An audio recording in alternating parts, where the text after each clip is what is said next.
ರಾಜ್ಯ ರಾಜಧಾನಿ ಬೆಂಗಳೂರು ಸೇರಿದಂತೆ ಉತ್ತರ ಹಾಗೂ ದಕ್ಷಿಣ ಒಳನಾಡಿನ ಜಿಲ್ಲೆಗಳಲ್ಲಿ ತೀವ್ರ ಚಳಿಗಾಳಿ ಹಾಗೂ ಕನಿಷ್ಠ ತಾಪಮಾನ ಕುಸಿತದ ಬಗ್ಗೆ ಭಾರತೀಯ ಹವಾಮಾನ ಇಲಾಖೆ ಮಾಹಿತಿ ನೀಡಿದೆ. ಅಲ್ಲದೆ ರಾಜ್ಯದಲ್ಲಿ ಮಂಜು ಮತ್ತು ಮಳೆಯ ಸಂಭವ ಕೂಡ ಇದೆ ಎನ್ನಲಾಗಿದೆ. ಬೆಂಗಳೂರಿನಲ್ಲಿ ಕನಿಷ್ಠ ತಾಪಮಾನ 15 ಡಿಗ್ರಿ ಸೆಲ್ಸಿಯಸ್ಗಳವರೆಗೆ ಕುಸಿಯಲಿದೆ. ನಾಳೆಯಿಂದ ಬೆಂಗಳೂರಿನಲ್ಲಿ ಕನಿಷ್ಠ ತಾಪಮಾನದಲ್ಲಿ ಕೊಂಚ ಏರಿಕೆ ಕಂಡು ಬರಲಿದೆ ಎಂದು ಐಎಂಡಿ ತಿಳಿಸಿದೆ. ಇದರ ಜೊತೆಯಲ್ಲಿ ಬೆಂಗಳೂರಿನಲ್ಲಿ ಮಳೆಯ ಸಂಭವಿಸುವ ಸಾಧ್ಯತೆ ಕೂಡ ಇರಲಿದೆ ಎನ್ನಲಾಗಿದೆ. ಕರ್ನಾಟಕದಾದ್ಯಂತ ಶೀತಗಾಳಿಯ ಪರಿಸ್ಥಿತಿ ತೀವ್ರಗೊಂಡಿದೆ.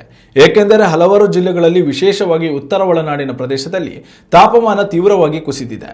ಉತ್ತರ ಒಳನಾಡಿನ ಬೀದರ್, ಕಲಬುರಗಿ, ಯಾದಗಿರಿ, ರಾಯಚೂರು ಮತ್ತು ವಿಜಯಪುರ ಜಿಲ್ಲೆಗಳಲ್ಲಿ ಶೀತಗಾಳಿಯ ಪರಿಸ್ಥಿತಿ ಇರಲಿದೆ.